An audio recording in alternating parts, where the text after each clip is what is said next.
My sister threatened me with a knife at her own baby shower while I was pregnant. Okay, you guys. I'm about to tell you something that still sends shivers down my spine. Can you even imagine your own sister, at her baby shower, grabbing a cake knife, pointing that cold, shimmering blade straight at your pregnant belly, and screaming, "This is my day?" Because that's exactly what Melissa did to me. And as if that wasn't enough, 9 months later, the police found a fully furnished nursery in a storage unit, with my twins' names painted on the walls. What the hell happened to get us here? Honestly, Melissa always had to be the star of the show. My entire life felt like a series of her dramatic interruptions. I was 12, ready for my first piano recital, and bam, she fainted in the front row. Prom night, I finally got crowned queen. And boom, sudden heart attack scare. Every single big moment, Melissa found a way to hijack the spotlight and make it all about her. So, 3 years ago, when her baby shower invitation landed in my mailbox, something just snapped inside me. A little devil on my shoulder didn't just whisper, it shouted. My husband, Daniel, was right beside me, and I remember rubbing up against him, a mischievous glint in my eye. "We're trying for a baby," I whispered, the words tasting like sweet, forbidden fruit. He blinked, surprised. "Really?" I thought we were waiting. But I was already in full revenge mode. "No. We're trying now." The math was tight. Her party was in 3 months. I had maybe 3 cycles to get pregnant. I had to move fast. That first pregnancy test was a brutal letdown. Just 1 line. My heart sank. The second month? Another soul-crushing negative. I was starting to lose hope. Then came the ultrasound. I was lying in that dark room, cold gel on my belly, when the tech went utterly silent. My heart pounded. "Move the wand around," she finally said, her voice laced with awe. "Congratulations, it's twins." I laughed. A genuine, disbelieving laugh that bubbled up from somewhere deep inside me. The next few months, I became Melissa's biggest fan. I was her ultimate cheerleader, gushing about her pregnancy, hyping her up for what she thought would be her big moment. "Oh my gosh, girl, you need an Instagram countdown." "I'll design it." I posted daily, 5 months until my sister becomes a mom. I even insisted on inviting everyone I knew, knowing they'd bring her gifts and attention. At the time, I truly felt like I was doing the right thing. The final straw, the confirmation that this was more than just a little sisterly rivalry, came when Melissa posted her chosen baby name online, Deline Aurora. My jaw dropped.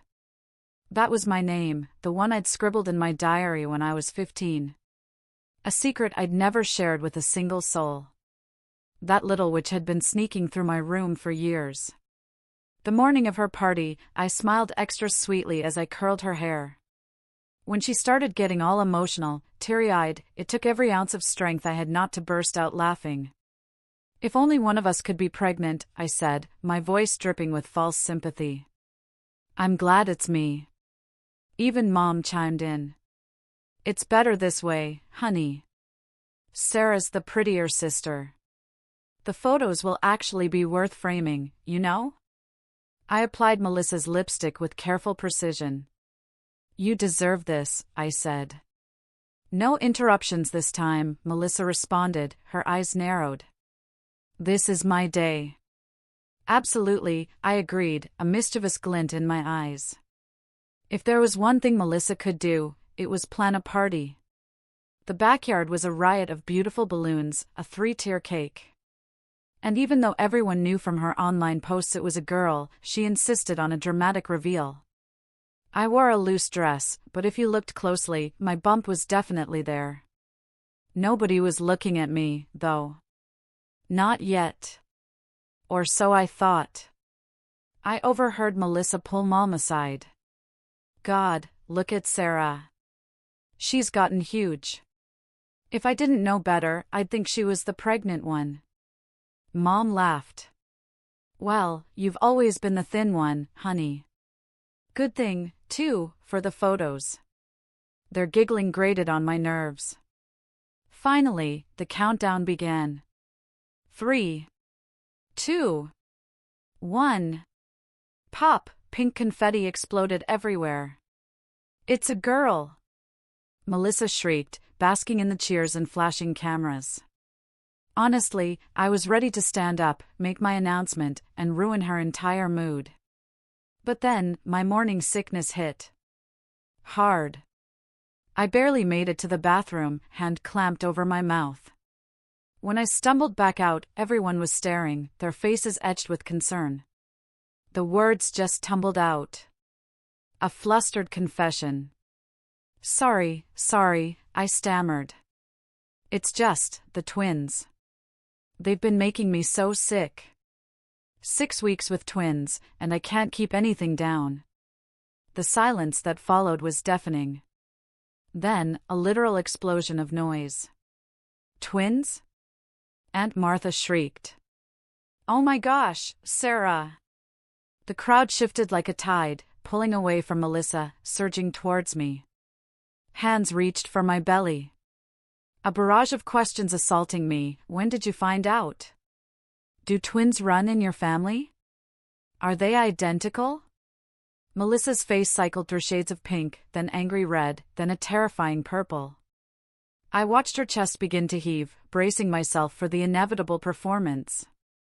I can't breathe, she gasped, clutching her chest. Someone help! But everyone was around me. Even her own husband, Ryan, was asking me about twin strollers. Hello? Melissa shrieked, a primal sound. I'm having a panic attack. This is my party.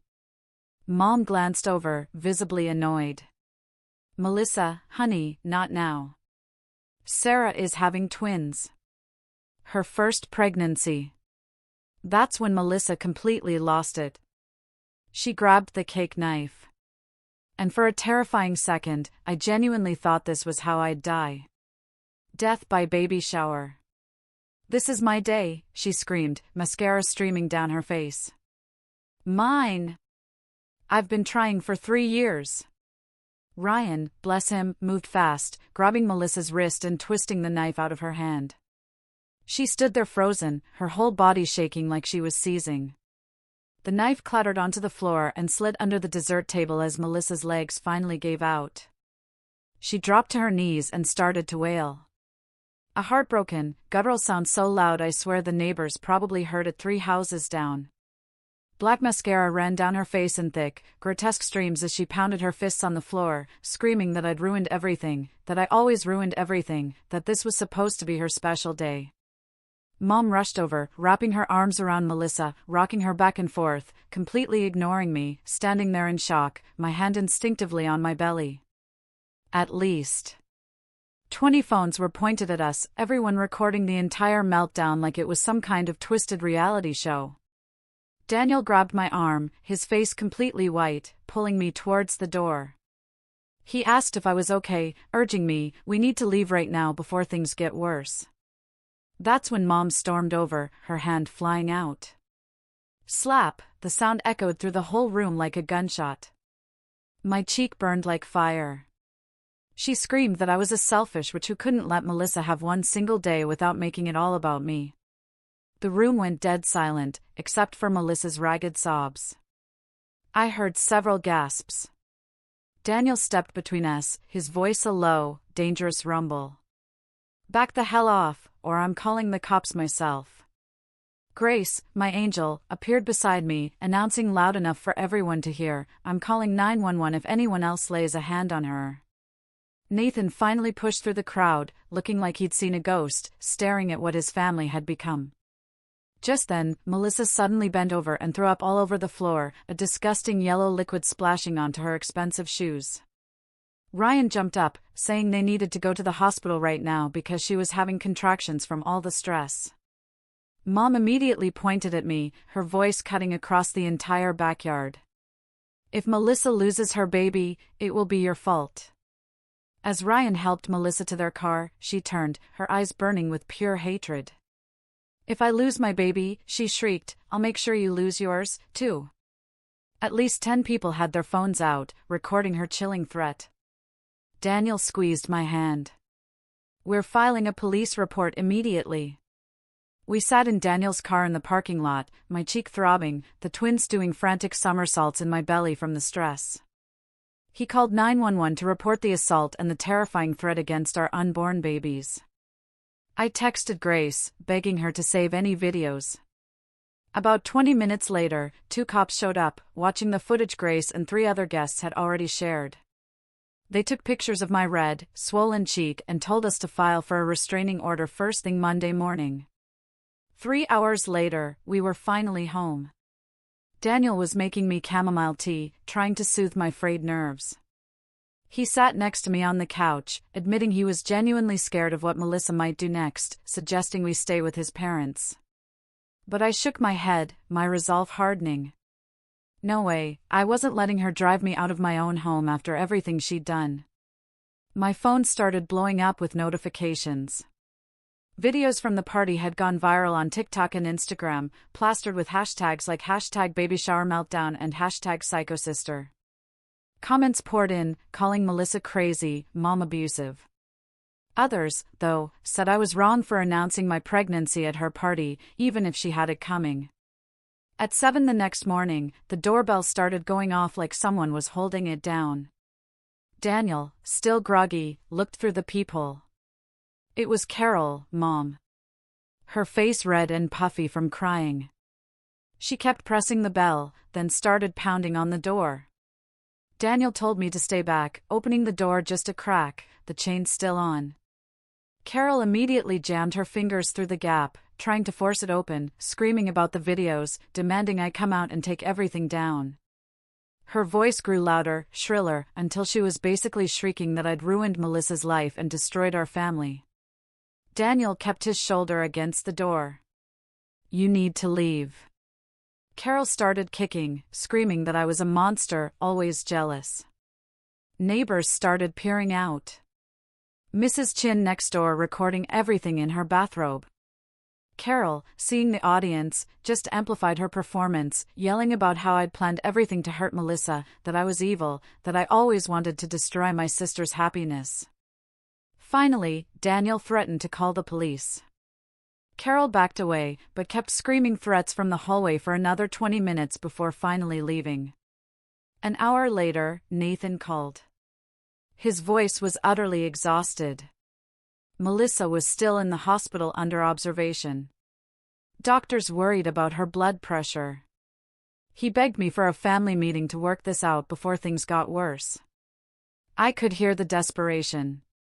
I told him I'd only meet in a public place with Daniel by my side. He agreed, suggesting an Italian place downtown in 2 days. Those 2 days dragged by, my anxiety mounting with every ticking second. I couldn't stop worrying about the twins, convinced the stress was hurting them. My hands shook as I made an emergency OB/GYN appointment. The waiting room was packed, and I noticed several women staring, whispering, pointing their phones. They'd definitely seen the viral videos. Dr. Torres called me back and did a full exam. She moved the wand around for what felt like an eternity. The twins were fine, thank God, but she gave me a stern warning: this level of stress was dangerous for all of us. She prescribed something mild for anxiety and told me to avoid any more confrontations. 2 days later, we walked into the restaurant. Carol, Nathan, Melissa, and Ryan were already there at a big table in the back. Melissa looked pale with dark circles under her eyes, but her makeup was carefully applied, a warrior preparing for battle. The second we sat down, Carol launched into it, demanding I apologize for everything, admit I'd planned the whole thing. Melissa played the victim, wiping away fake tears, claiming I'd always been jealous, that I couldn't stand that she was prettier and more loved. Ryan just sat there silently, but I saw him flinch at Melissa's words. Nathan tried to calm everyone, suggesting we just move forward peacefully. Carol kept cutting him off, raising her voice, screaming about how I'd traumatized her pregnant daughter. Other diners started looking over. Then Melissa reached into her purse. She pulled out a thick envelope and slid it across the table with a nasty smirk. I'm suing you, she announced, her voice filled with venom, for intentional infliction of emotional distress and endangering my baby. She said her lawyer thought she had a really strong case. Daniel, without missing a beat, pulled out his phone and called his cousin, Emma, a family lawyer. Melissa's smirk vanished as she heard him explaining the situation to an actual attorney. We left the restaurant with Carol's screams of threats echoing behind us. That evening, Grace showed up at our door with wine for Daniel and chocolate ice cream for me. She'd seen everything online and just wanted to check on us. She sat on our couch and pulled out her phone. Grace, my quiet, observant Grace, had been keeping a folder of screenshots for years, documenting Melissa's attention-seeking behavior. Photos from my high school graduation where Melissa pretended to faint. Screenshots from my college acceptance party where she claimed chest pains. Posts from my engagement dinner where she had a sudden allergic reaction to nothing. Events I'd completely forgotten about, where Melissa had stolen the spotlight with fake emergencies. Grace had been quietly collecting evidence of this pattern for years without ever telling me. It was breathtaking. A week after the baby shower, Emma came over to review Melissa's lawsuit. She read through the papers and actually started laughing. "This is completely frivolous," she declared. "It'll get thrown out immediately." But then her tone shifted. "We can countersue," she said, "for assault, since Carol slapped you, and for the recorded threats Melissa made about your babies." Emma helped us prepare all the documentation. Having real legal support finally helped me sleep through the night for the first time since the party. The next week, we went to the courthouse to file for a restraining order. Emma came with us, armed with printed screenshots of threatening messages and videos from the party. The judge reviewed everything, including witness statements from neighbors about Carol's screaming fit. He granted a temporary restraining order, prohibiting both Carol and Melissa from coming within 500 feet of us, covering our home, Daniel's workplace, and my doctor's office. Carol violated that restraining order within 48 hours. She showed up at Daniel's office building, walked right past security, and started screaming at the receptionist, demanding to see Daniel. Security grabbed her, and she fought, screaming about me, destroying her family, as they called the police. She was arrested and taken away in handcuffs. Daniel's coworkers watched from the windows. His boss suggested he work from home, and the next day, Daniel set up his office in our spare bedroom. A few nights later, I woke up at 3 a.m. to weird noises outside our bedroom window. My heart hammered. I crept over to peek through the blinds. Melissa's car was parked across the street, just beyond the 500-foot limit. She was sitting in the driver's seat, staring directly at our apartment building. I watched her for 20 minutes. She never moved, never looked away. She stayed there for 3 more hours, just watching our home in the darkness. Daniel installed security cameras the next morning, covering every angle. For 2 weeks, Melissa parked just outside the camera range every single night. Nathan showed up at our door on a Tuesday afternoon, looking like he hadn't slept in days. His eyes were bloodshot, his shirt wrinkled. He slumped onto our couch, rubbing his face. Carol had been staying at their house since the baby shower, driving Ryan absolutely crazy with her constant rants about me. Nathan said Ryan was actually thinking about filing for divorce because Melissa's obsession with destroying me was making her sick during her pregnancy. The stress was affecting their baby, and Ryan couldn't take it anymore. 3 days later, I went in for my 20-week anatomy scan. The ultrasound tech moved the wand around my belly for what felt like an eternity, her face unreadable. Then Dr. Torres came in, taking over, measuring each twin over and over. My heart sank when she explained. One twin was smaller than the other. I needed closer monitoring every week. The stress was literally affecting my baby's growth. I couldn't stop the tears. Daniel held me while I sobbed in that cold, dark room, gel still on my belly. That night, Grace called me in a panic. Someone had posted my medical information all over a local mom Facebook group, my doctor's name, the clinic address, even my upcoming appointment times. The post included screenshots of my medical chart, showing I was having twins and my due date. Only someone with access to the hospital system could have gotten those records. Daniel immediately called hospital security while I called Emma on speakerphone. Emma said this was a serious federal crime and we needed to document everything. Emma called me the next morning with shocking news. Through her contacts at the medical center, she'd discovered that Nathan's wife, Linda, worked in the billing department. Linda had been accessing my records illegally for weeks. The hospital's IT department found her login accessing my files 17 times in the past month. Linda was escorted out by security that same afternoon, facing immediate termination. The hospital administrator called to apologize, assuring us they were cooperating fully with the criminal investigation. Nathan showed up at our door again that evening, utterly devastated by what Linda had done, feeling betrayed by his own wife.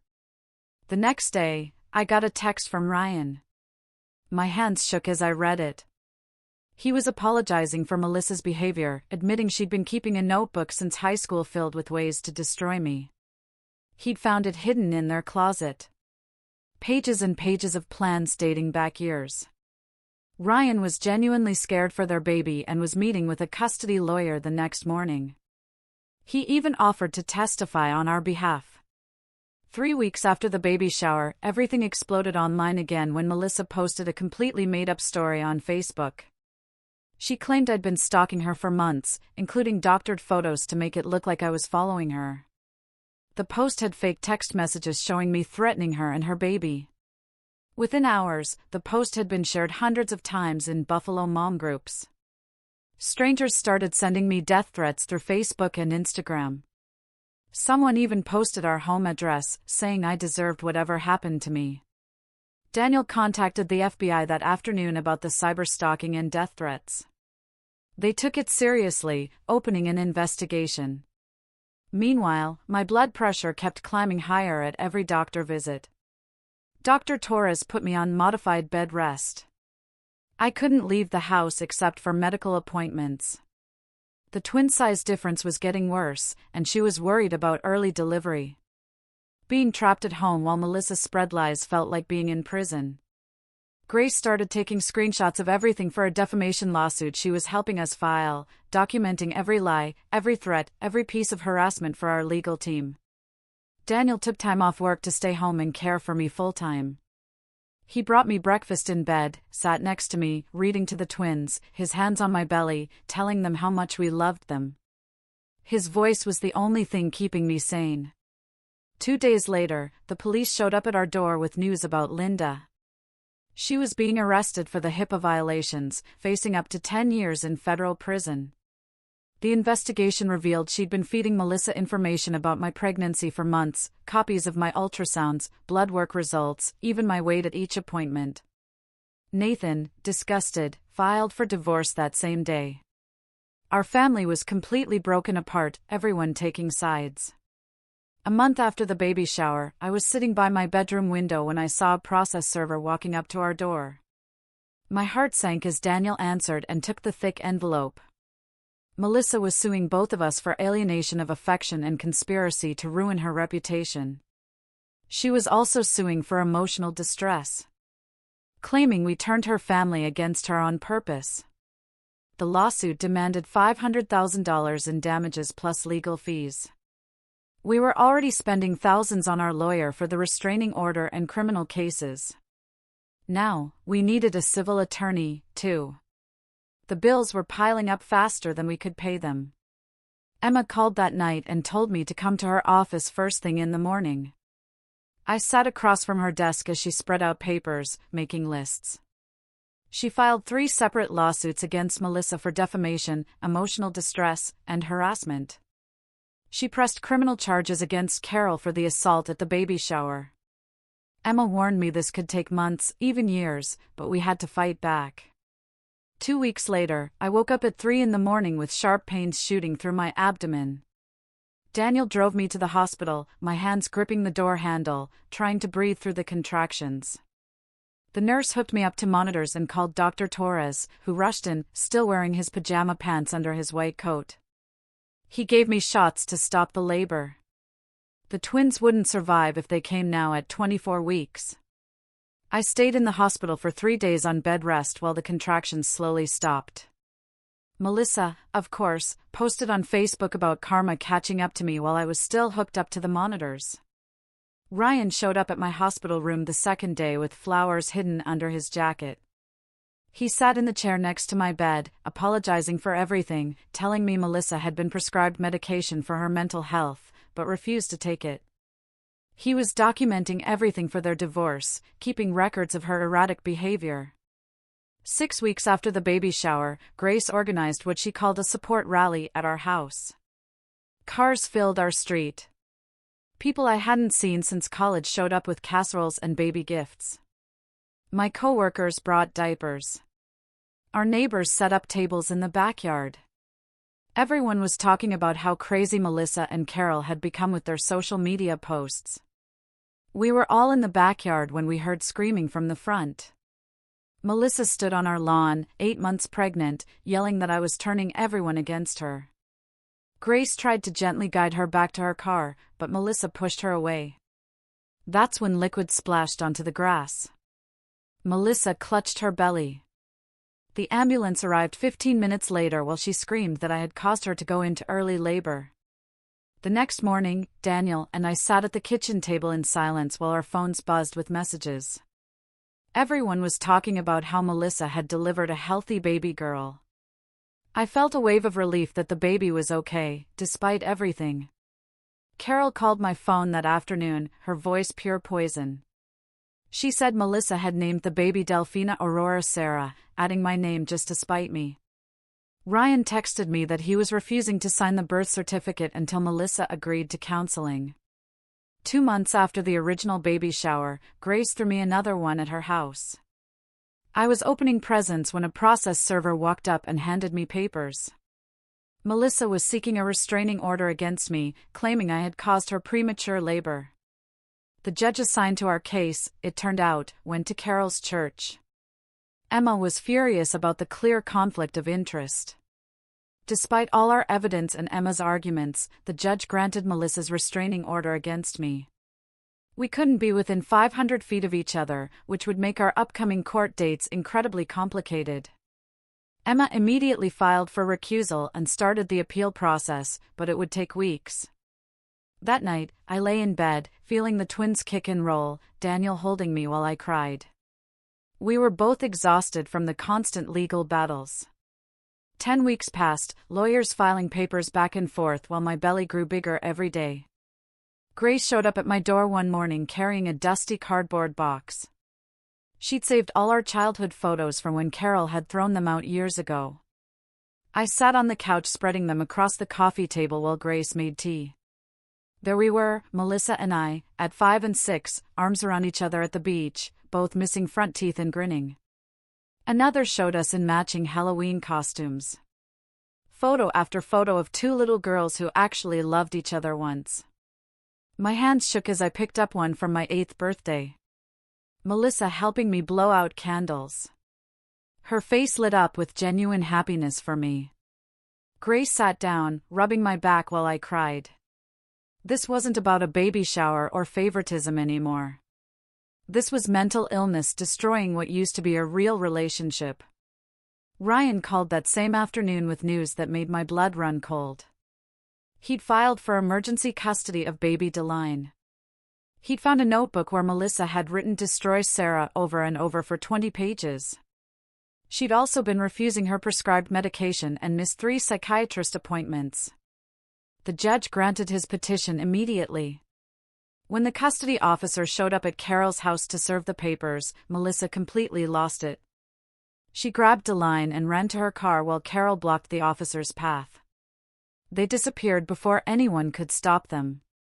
Ryan was at the police station within an hour, filing a missing person report. The Amber Alert went out that evening. I sat glued to my phone, watching for updates. Around midnight, the police found them at a motel 2 towns over. Both women were arrested for custodial interference. News footage showed Melissa screaming and fighting the officers while Carol yelled about persecution. Baby Deline was returned safely to Ryan, who held her like he'd never let go again. Emma called us into her office 3 days later. She spread files across her desk, showing assault, threats, harassment, and now kidnapping charges. The prosecutor was pushing for serious jail time. Emma looked at me directly, her gaze unwavering. "Are you prepared to testify and potentially send your mother and sister to prison?" The room spun. Daniel grabbed my hand as I nodded. Yes, Nathan showed up at our apartment the next week, looking like he'd aged 10 years. His divorce from Linda was final. He'd started seeing a therapist.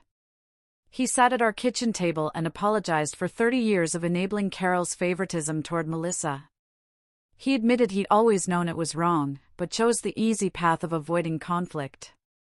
He cried, telling me he should have protected me better. 3 months after the baby shower, I was sitting in a deposition room answering questions about every incident when a sharp pain shot through my abdomen.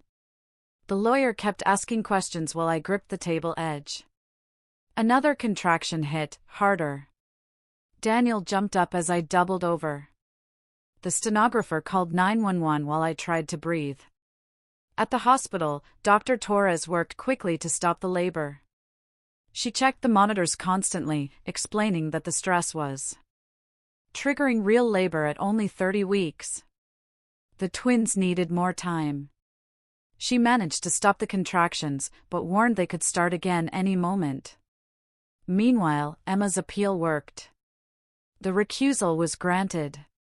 A new judge reviewed everything and immediately threw out Melissa's restraining order against me. He issued bench warrants for both Melissa and Carol for violating the original protection order. Justice finally seemed possible, but Dr. Torres insisted on complete hospital bed rest for the rest of my pregnancy. I spent my days in that sterile room, watching the twins' heartbeats on monitors. Through a fake Instagram account, I watched Melissa post about being a victim, claiming the system was against her, completely detached from reality. Then Daniel brought news that made everything more complicated. His company was transferring him to Seattle with a big promotion and full relocation assistance. After everything that had happened, they wanted him in a different office. He held my hand as we talked about leaving Buffalo behind, starting fresh, 3,000 miles from my family. Part of me felt relief, the promise of escape, but another part felt sad about running away. 2 days later, Melissa showed up at the hospital claiming she wanted to apologize. Security stopped her at the elevator, but she managed to scream loud enough for the whole floor to hear. "I hope your babies die, just like our relationship has." 3 nurses witnessed it.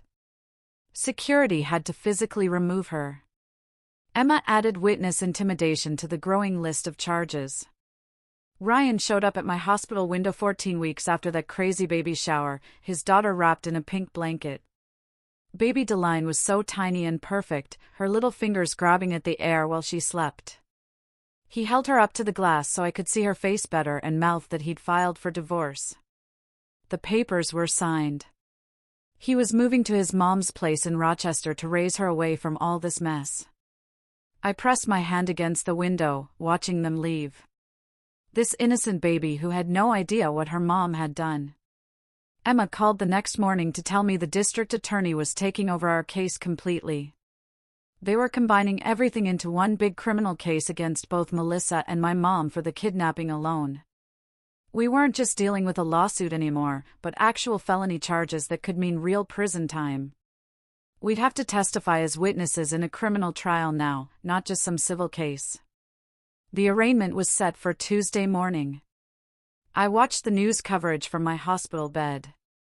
Mom stood there in an orange jumpsuit next to Melissa while the judge read the charges. Then Mom grabbed her chest and collapsed right there in the courtroom. The bailiffs rushed over, starting CPR. Melissa screamed at the cameras that I was killing our mother. They rushed Mom out on a stretcher. The news said she'd had a massive heart attack. Despite everything she'd done to me, I felt this weird pain in my chest watching them work on her. Nathan showed up in my room an hour later, looking utterly exhausted from running between floors. Mom was stable, but in critical condition 2 floors below me in the cardiac unit. He said she kept asking for me, claiming she'd had some kind of revelation. Daniel shook his head, telling Nathan there was no way I was going near her after what she'd pulled. But I kept thinking about her lying there, maybe dying, and something in me cracked. I told the nurse I wanted to see her, but only with security guards present. They wheeled me down in a wheelchair, 2 guards walking beside us. Mom looked so small in that hospital bed, tubes and monitors beeping around her. Her face was gray. She'd aged 10 years.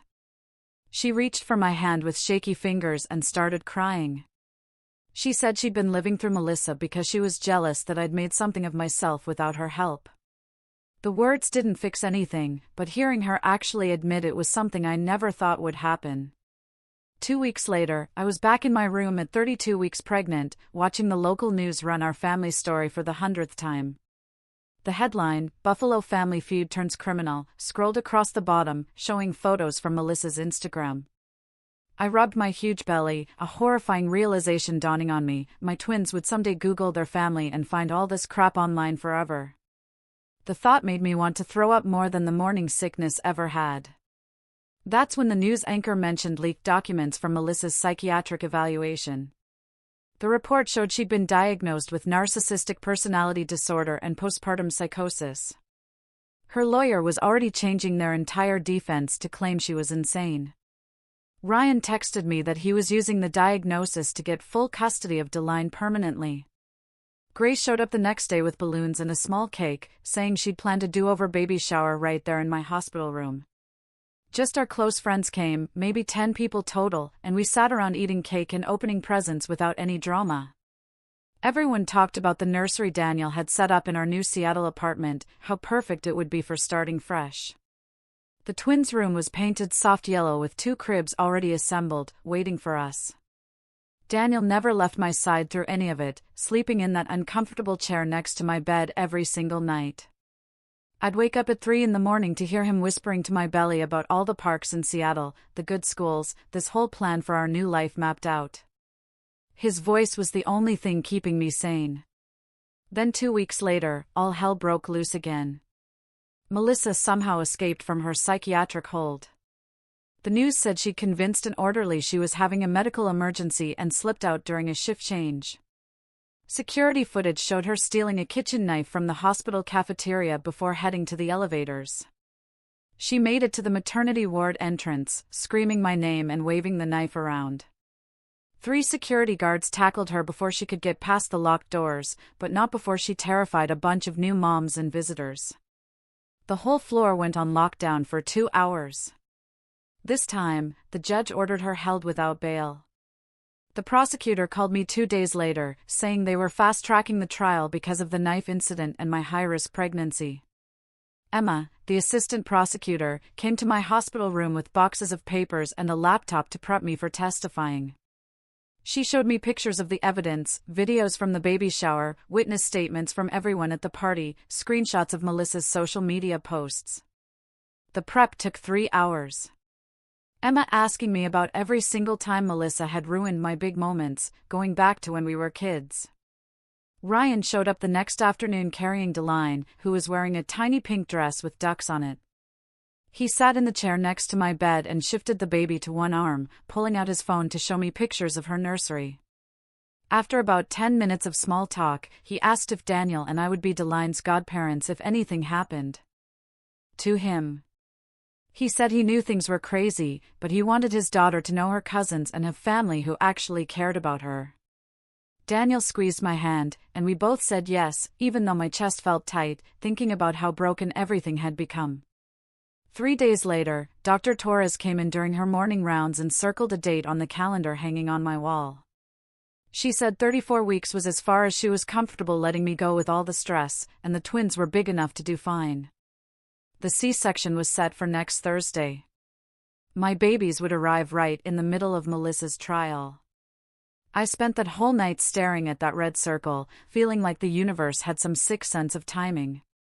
The morning of my testimony, Emma set up the video equipment in my hospital room while a nurse checked my blood pressure every 10 minutes. The judge's face appeared on the laptop screen first, then the jury box, and finally the defense table where Melissa sat in an orange jumpsuit, staring straight ahead. Emma had warned me not to look at her, but I couldn't help it. I saw her lips moving like she was talking to herself. The prosecutor asked me to describe the baby shower incident, and I told them everything, from the cake knife to the vomiting to her screaming about it being her day. Then he asked about our childhood, and I listed every recital, graduation, birthday, and achievement she'd sabotaged with fake medical emergencies or dramatic scenes. The jury members kept glancing at each other, writing notes, while one woman in the front row had her hand over her mouth. When they asked about the pregnancy announcement, Melissa suddenly looked up and our eyes met through the screen for just a second before she went back to muttering. Nathan visited that evening with a box of old VHS tapes he'd converted to digital. We watched videos from when Melissa and I were little, before everything went bad. Playing dress up, having tea parties. There was one where she was teaching me to ride a bike, running beside me, cheering me on. When I finally got my balance, Daniel held me while I cried, watching the sister I'd lost somewhere along the way to jealousy and mental illness. Mom took the stand 2 days later. Emma texted me updates since I couldn't watch. Mom admitted to hitting me at the shower and told the court she'd always favored Melissa because she was prettier and more outgoing. The prosecutor asked if she'd noticed Melissa's pattern of disrupting my events. And Mom said she thought I was being dramatic. But when they showed her the timeline of every incident mapped out on a board, even she had to admit it looked planned. Mom begged the judge to send Melissa to treatment instead of prison, saying she was sick, not evil. But the prosecutor pointed out that understanding right from wrong meant she was responsible for her choices. The next morning, they played the baby shower videos for the jury. Emma said several people looked sick watching it. When they got to the part where Melissa screamed about it being her day, she suddenly stood up in court, yelling that I doctored the footage. The judge ordered her to sit down, but she kept screaming that I'd paid someone to edit the videos until the bailiffs had to physically remove her. Grace stopped by that afternoon with 2 tiny outfits, soft yellow blankets, and a photo album she'd been putting together. She'd asked everyone we knew to write messages for the twins, collecting them all with pictures of Daniel and me throughout my pregnancy. Reading through the well wishes made me realize how much love these babies had waiting for them, despite the chaos. Ryan testified the following day. The prosecutor had him bring a cardboard box to the witness stand. Inside was the notebook they'd found in Melissa's closet, titled Operation Destroy Sarah, with entries dating back to high school. He read pages out loud describing detailed plans to ruin my prom, my college acceptance celebration, my engagement party, and dozens of other events. Some entries had drawings of me crying or lists of ways to upstage me. Even Mom looked shocked when they showed close-ups of the pages on the courtroom screens. Ryan's voice cracked as he read an entry from right after my wedding, where Melissa wrote about wanting to burn my dress or put something in my food to make me sick. During his testimony about the baby shower itself, Melissa started screaming from her seat that the baby wasn't his and she'd prove it. She yelled that she'd kill everyone who betrayed her, including me, the babies, Ryan, and anyone who took my side. The judge ordered her removed, but she kept screaming threats until 4 bailiffs dragged her out, her teeth bared, trying to bite one of them. The judge immediately ordered a psychiatric evaluation and said she'd be held at the state mental facility until further notice. 2 weeks later, the judge made it official. Melissa couldn't stand trial because she was too sick mentally. The court sent her to the state hospital for treatment that could take years. Carol's case went forward on its own since she was mentally fine. Just mean. Daniel held my hand tight when we heard the news in our apartment. We both knew this was just the start of a long road ahead. The next morning, my doctor scheduled my C-section for exactly 35 weeks. The twins weren't growing enough inside me anymore. Daniel and I spent that last night before surgery, lying in the hospital bed together, talking about how we'd raise our babies away from all this crazy family stuff. We promised each other we'd break the cycle, give them normal childhoods full of love, not drama and fights. When they wheeled me into surgery the next morning, Daniel suited up in scrubs and held my hand behind the curtain. At 7:23 a.m., our son was born, 3 pounds and crying loud.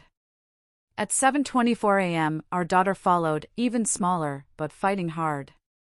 Daniel cried when he held them for the first time, these tiny, perfect babies we'd made together. Through the recovery room window, I saw Nathan standing in the hallway, tears running down his face. Finally getting to be a grandfather to babies who might actually know him. The nurses took our twins straight to NICU, where they'd need help breathing and eating for a while. 3 days after the birth, Nathan came to visit with news about Carol's trial. She'd been convicted of assault and harassment, but only got 2 years probation and mandatory therapy sessions. The judge banned her from contacting us unless we reached out first, which we never would. Nathan said she was finally starting to accept what she'd done wrong, but honestly, I didn't care about her redemption story. A week later, Emma brought mail to the NICU while I was holding my tiny son for skin-to-skin time. The letter was from Melissa's psychiatric facility. My hands shook as I opened it. She'd written to apologize, but also to announce she was pregnant again with Ryan's baby from before their separation. Ryan showed up an hour later, completely broken by the news that he'd be tied to Melissa forever now through 2 kids. The twins stayed in NICU for 3 full weeks, learning to breathe and eat on their own, getting stronger every day.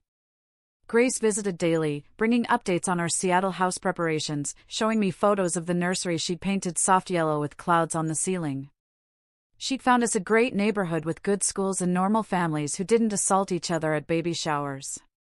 Emma filed all the legal paperwork to make our move protected, transferring the restraining orders to Washington state, where the stalking laws were stronger. She made sure Melissa couldn't follow us or send people after us. On the twins' second week in NICU, Ryan brought Deline to meet her new cousins through the glass window. He held his daughter up so she could see the tiny babies in their incubators, and she pressed her little hands against the glass, saying babies over and over. Watching Ryan gently explain to Deline that these were her cousins made me see what kind of father he could have been in a different life without Melissa's poison.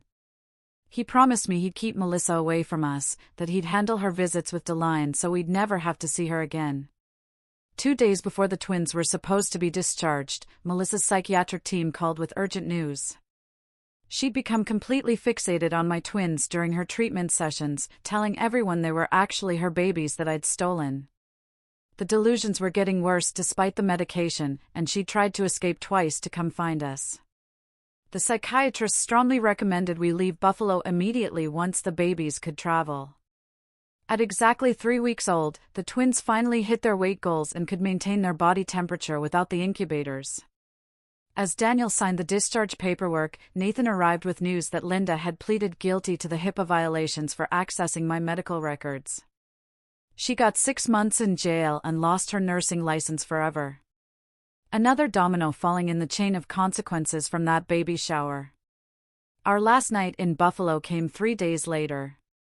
Grace had somehow pulled together a goodbye dinner at her place with a few family members still talking to us.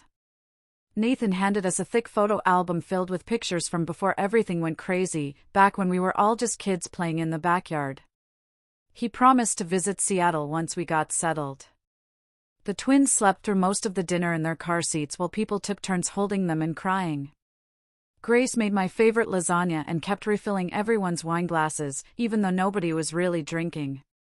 The next morning at Buffalo Airport, I was pushing the double stroller through security when I saw her. Melissa.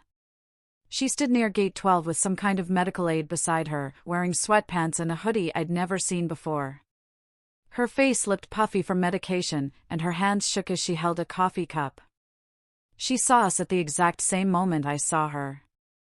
Her whole face just crumpled like paper, and she mouthed something that looked like, "I'm sorry," before the aide turned her around and led her away toward a different gate. That was the last time I ever saw my sister. On the plane, I nursed both twins while Daniel scrolled through Seattle neighborhood listings on his phone. An older woman across the aisle kept smiling at us, finally leaning over to say we had beautiful babies and what a lovely family we made.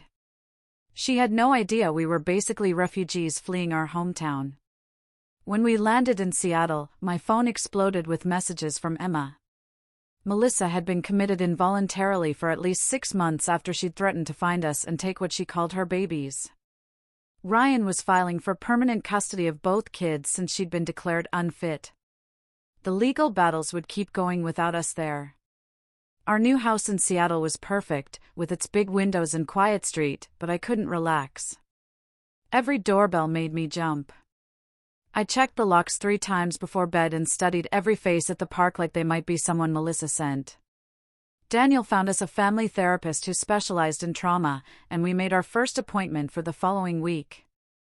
Nathan called 2 weeks later with updates about Mom. She'd started therapy and was finally accepting how she'd enabled Melissa's behavior for years. She'd written us a long letter that Nathan offered to read. It was actually remorseful, talking about how she'd failed both her daughters by playing favorites and creating this competition. A month into Seattle life, the twins smiled for the first time during a video call with Grace. Real smiles, not just gas. Grace started crying immediately. Then I was crying. Then Daniel was crying. All of us just sobbing at these 2 tiny babies grinning at a phone screen. These perfect moments reminded me why we'd fought so hard to protect them. Then Emma called with news that made my stomach drop. Melissa had lost the pregnancy during what they called a psychotic episode where she tried to cut the baby out herself because she believed aliens had put it there. They'd moved her to a long-term psychiatric facility upstate. Even after everything she'd done, I felt sick thinking about her lost baby and her broken mind. Ryan decided to move to Portland with Deline and his new girlfriend. Close enough for the cousins to grow up knowing each other, but far enough from Buffalo's poison. We agreed to meet up once a month for playdates, trying to build something healthy from all this wreckage. 3 months into our Seattle life, the final legal papers arrived by certified mail. All criminal charges resolved with plea deals or convictions. The restraining orders made permanent. Our Buffalo house sold to a nice young couple who had no idea about its history. The last document confirmed Melissa would remain institutionalized indefinitely, declared a danger to herself and others. The war was over, but nobody had really won anything. Going back to work felt weird after everything. The office building downtown had glass doors that reflected my face back at me. And for a second, I didn't recognize the woman staring back. Daniel stayed home with the twins while I sat at my desk, answering emails about marketing campaigns and quarterly reports. My coworkers talked about their weekend plans, complained about traffic. Nobody knew about the viral video or the knife or any of it. During lunch breaks, I pumped milk in the bathroom and checked my phone for pictures Daniel sent of the babies. 3 weeks into the job, my manager asked if I wanted to join the team for drinks, and I actually said yes. Sitting in that bar, listening to normal people talk about normal problems, felt like wearing a costume that finally fit. My therapist's office had beige walls and a white noise machine that made ocean sounds. I sat on her couch, picking at the throw pillow while she waited for me to speak. The words stuck in my throat for 20 minutes before I finally said it out loud. I got pregnant on purpose to hurt my sister. Not for love or wanting a family, but for revenge. The therapist didn't look shocked or disgusted, just nodded and asked how that made me feel now. Empty, I told her. Empty and guilty. And somehow still angry. She said healing meant accepting all the ugly parts of how we got here. 6 months in Seattle meant the twins were turning 1. Nathan called asking if he could visit. I almost hung up, but Daniel grabbed the phone and said yes before I could stop him. Nathan showed up at our door holding a wrapped box, looking older than I remembered. He handed me the gift without meeting my eyes and said Carol made it but couldn't come herself. Inside was a quilt made from fabric scraps in every shade of blue and green. Tucked into the corner was a small envelope with Carol's handwriting. I didn't open it. Not then. Nathan played with the twins for an hour, helped them blow out their birthday candles, then left without asking for anything more. The quilt went in the closet, but not the trash. Grace called 2 months later saying she got a job offer in Seattle. Within a week, she had an apartment 3 blocks away and was at our place every evening after work. She brought takeout and held the babies while Daniel and I ate with both hands for once. The twins reached for her whenever she walked in, and she started keeping diapers and formula at her place, just in case. Ryan visited, too, bringing his new girlfriend, who didn't know our history, who just saw us as Ryan's normal sister with a normal family. We had game nights and barbecues, and nobody mentioned Buffalo or baby showers or anything from before. 8 months in Seattle felt like the right time for something we should have done differently the first time. Daniel suggested it while we were washing dishes. Just casual, like he was mentioning the weather. We could renew our vows, he said. Do it right this time. Just us and the people who actually matter. No big production or competition or family drama. I kissed him with soapy hands and said yes. The ceremony happened in our backyard with Grace, Ryan, his girlfriend, and baby Deline, who Grace was babysitting for the afternoon. Ryan's girlfriend recorded it on her phone while the twins tried to eat the flowers Grace picked. Daniel wrote his own vows about choosing each other every day, especially the hard days. I just said I loved him and meant it. After everyone left, we put the twins to bed and slow danced in the kitchen to no music at all. A letter came from Melissa's treatment facility 9 months after we left Buffalo. The doctor's handwriting explained she had been making progress with therapy and medication. She had written apology letters to everyone as part of her treatment. Would we consider supervised video contact in the future? The letter went into the filing cabinet in the folder marked Important Papers, between the twins' birth certificates and our car insurance.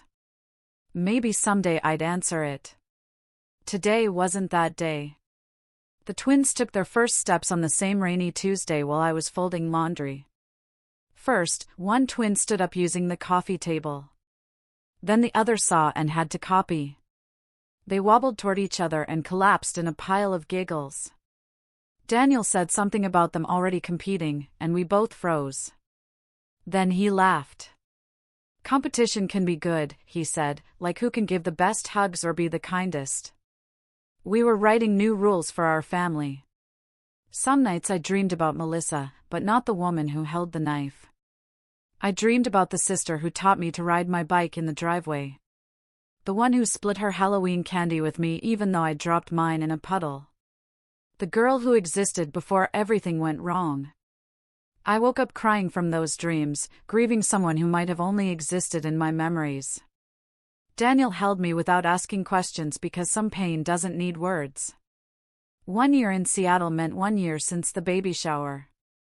I posted a single photo on Instagram of the twins laughing at the park.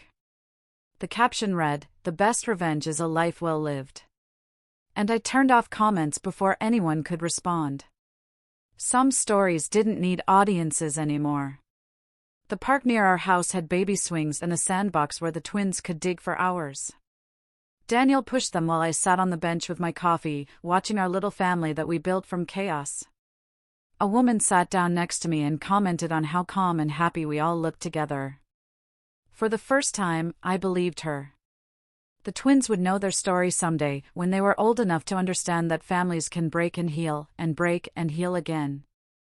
They'd know about their aunt and their grandparents and why we lived so far from where Mommy and Daddy grew up. But today, they just knew that Daddy made airplane noises when he pushed them high and Mommy always had goldfish crackers in her purse, and their world was safe and small and full of love. That was enough. That was everything. So, what do you all think? Have you ever had to draw a line in the sand with family, even when it meant breaking ties? I really want to hear your stories and thoughts in the comments below.